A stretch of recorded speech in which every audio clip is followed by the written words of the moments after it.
Hey everyone, Anthony Monteith here, G Life Academy. Whoa! Going for a good little country stroll with the dog. She is starting to sense spring is coming. It's definitely on the horizon. An island is typically a damp country and a lot of stagnation, damp, cold energy. We have a high water table, water being an element that tries to sink to its lowest form, but at the surface, when it is retained like it is here, it causes dampness, heaviness, heavy energy. So we often find in Ireland that when it starts to heat up, there's a very strong feeling or sense of humidity, similar to what you would feel in a jungle, even though it's not as hot as some of the tropical jungles of the world. It's a kind of can be kind of an unpleasant heat, but it's fantastic for grass to grow. Ireland, as people know who visited, is an extremely green grass country. But what people don't realise is that Ireland actually was pretty much forested, typically with indigenous species to the land, and I think it's less than 1% of Ireland, maybe people could correct me, has indigenous forestry left. The rest is plantational fir trees for export, which is quite sad, but I think there's progress, and wood being the wood element we talked about, wood is about progress and growth. Now that it's warming up and it's milder, be looking at the fire element. So I'll be posting videos around fire, what it means, the importance of fire element. It's about community, gathering, growth in terms of compassion, but happiness, joy, and can be extremely dulled by dampness, by heaviness. So hence people with poor fire energy tend to be a little bit more what we would call an emotional vampire. You know, that they're empty and they suck on other people's emotions to try to fuel what little fire they have left for themselves, which is quite sad, isn't it? Often these people, when you meet them, you kind of want to avoid them. I almost think like they're the kind of people that you ask them, how was your day, how are you getting on, and they go, there's no passion or excitement, and there's no fulfillment in their life. Just let this vehicle pass. And I also wanted to address some comments around Tai Chi or Tai Chi Chuan and Qigong, Neigong, Daoyin. Qigong is again an umbrella term. We have to be very clear. It's like saying you do yoga, but those people who practice yoga, who are really into it, will be a little bit more specific around the style, and in some cases the lineage, the origin. And if not, they will emphasize the purpose of that type of yoga. Now, don't get me wrong, I'm not certainly not a yoga guru or expert, so I don't want to delve into those realms. And when it comes to Tai Chi, people call it Tai Chi, but really it's Tai Chi. Tai Chi is like supreme ultimate. Chuan means fist, so it literally means supreme ultimate fist. And I'm not a Tai Chi expert, so anyone feel free to correct me. I don't practice Tai Chi. I've tried it, I looked into it. It just wasn't for me. I don't know why. It just didn't sit with me. Although I do know some really amazing Tai Chi practitioners. And I see, the benefits of that. The movement, the meditation, the releasing, opening the body, doing all the what they call Gong, which is like a relaxation exercises to basically what real Tai Chi players are doing. I mean, like, I'm talking serious practitioners of the art. They go through a process of transformation internally, and they completely change the dynamics of how their body communicates internally. And this allows them to generate specific types of forces through their body. And again, I'm not an expert in it. I have been around the internal arts for 28 years, so I've experienced what it's like to touch hands with really strong, powerful Tai Chi players, and it is quite immense. But my real passion.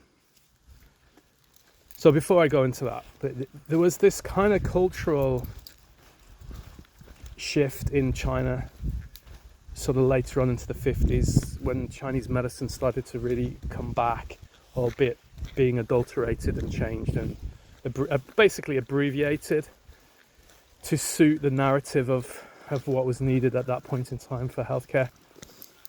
And then there was this advocacy for healthy movement, preventative healthcare, and it just seemed natural for the likes of Tai Chi or Taiji to, in some ways, I don't know why they did it, other than maybe to promote it, to encourage people to practice it on a daily basis for health. But I think somewhere along the line it got extremely watered down into something that I don't think is its original purpose. Now, I think some of the top people, let's let this car go, some of the top people that practice it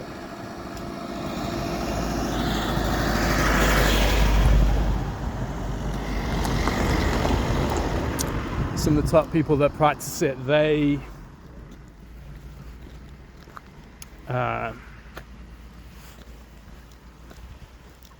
would agree that it starts off with this series of, I suppose, transformations, they call them, changing the way the body feels internally, the way it operates, the way it communicates, transforming the mind, the thoughts, calming the mind, and then this series of forms, different frames, small frames, big frames, different kinds of movements, helps to train the mind and the body for, I suppose, for defense, combat. But you'll see that the really, really high players, they don't train Tai Chi for combat at all. It supersedes all of that, it becomes a spiritual practice. And I don't mean it from a religious perspective, but this unity and integration and realization that all is within and everything without is also part of you. The yin and yang really in harmony, and they're all striving for that. And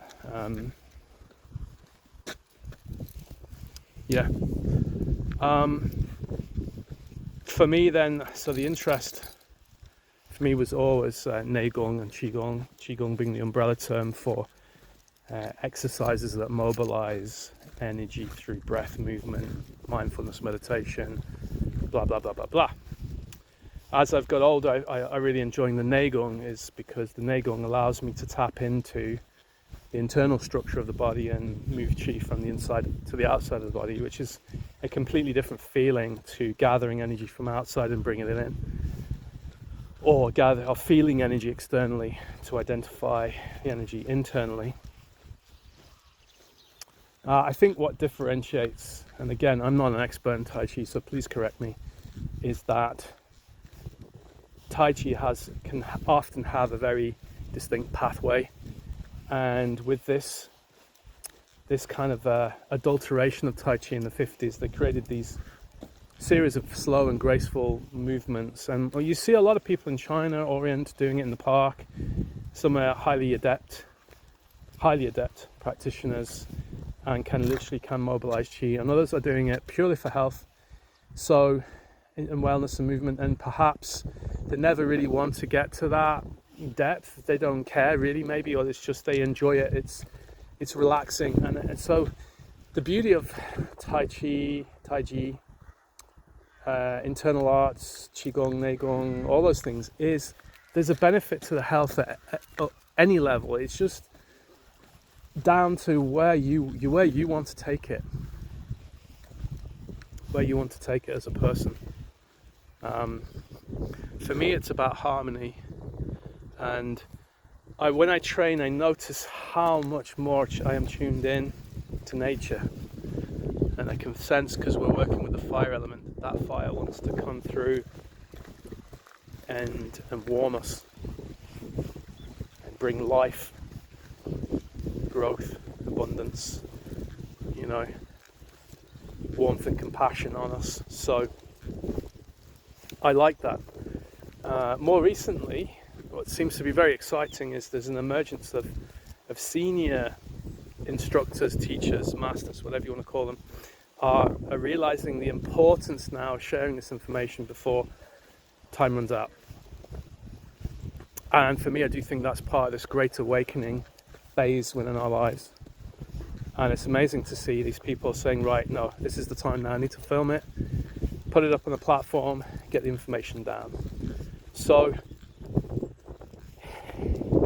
in answer to why am I doing, what is this whole purpose of Chi Life Academy? Chi Life Academy for me is like a sense of initially demystifying and making practical sense of it for everyday people to improve their health, and then allowing those people to go into as much depth as they want themselves, either with me or with others, and to sense then that the beauty and the wonder, the magic of the woo-woo, because we're seeing, I suppose this is the balance, right? We've had a huge emergence the last, I'm going to say 30 odd years, maybe even a bit longer, 40 years of combat sports appearing, so K1, Pancreas, this UFC 1 tournaments, and all kinds of other various, all the doggies, setting boundaries, metal element, setting boundaries. I live here, don't come here, right? I live here, you're not allowed here, So, so this whole combat sport stuff, it is fascinating at times to watch, but it's and some of those guys are skilled within their realms and very fit and very strong, powerful. But the beauty of, even though people criticize it, a lot of people don't like it, it is allowing for the emergence then of more internal spiritual arts to counteract that bloodiness and brutality.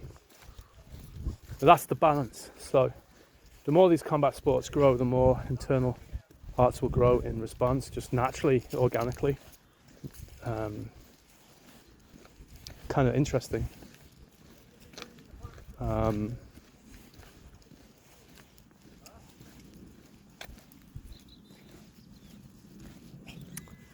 So the purpose of the Chi Life Academy is several things, is to introduce people to basic ideas and concepts so that they can feel it for themselves and feel the physiological changes that could benefit them.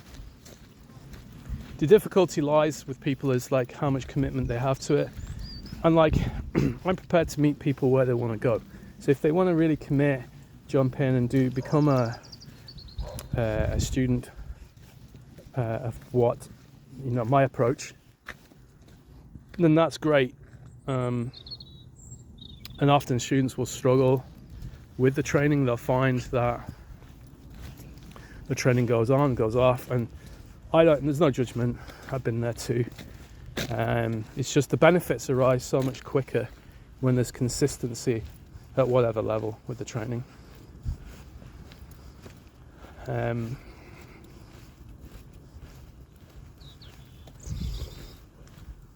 And for me, for where I am right now, 51, going on 52, is moving more into the realms of spiritual cultivation.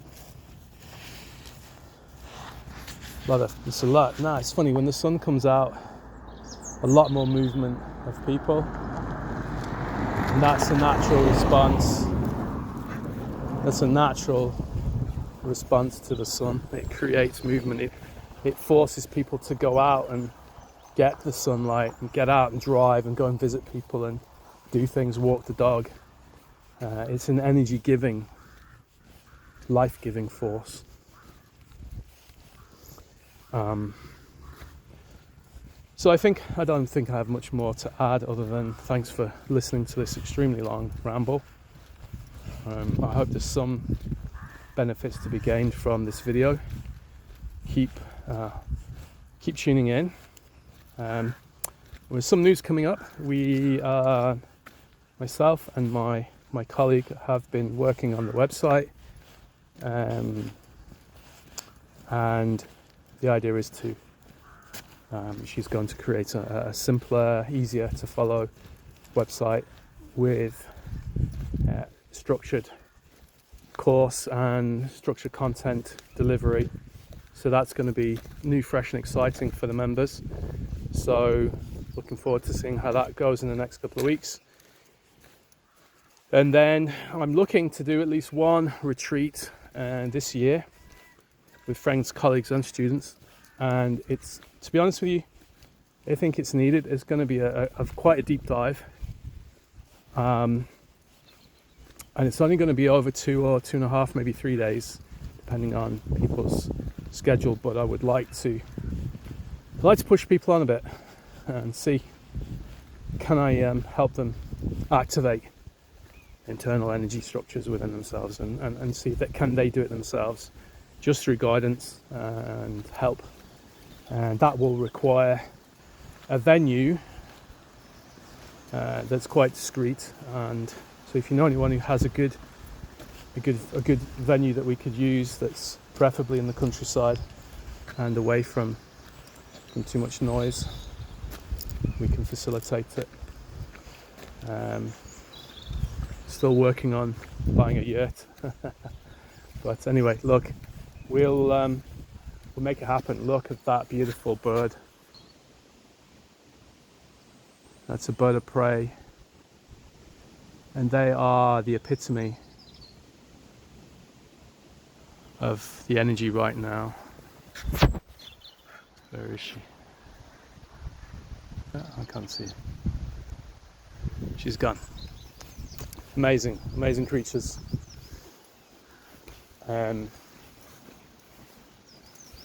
They take and eat only what they need. They don't overeat. So, moving on. Enjoy the rest of your time, your day. Thanks for tuning in. I'm Anthony Monteith, owner, founder, creator of the Chi Life Academy, helping to build healers in every household. Thanks for tuning in.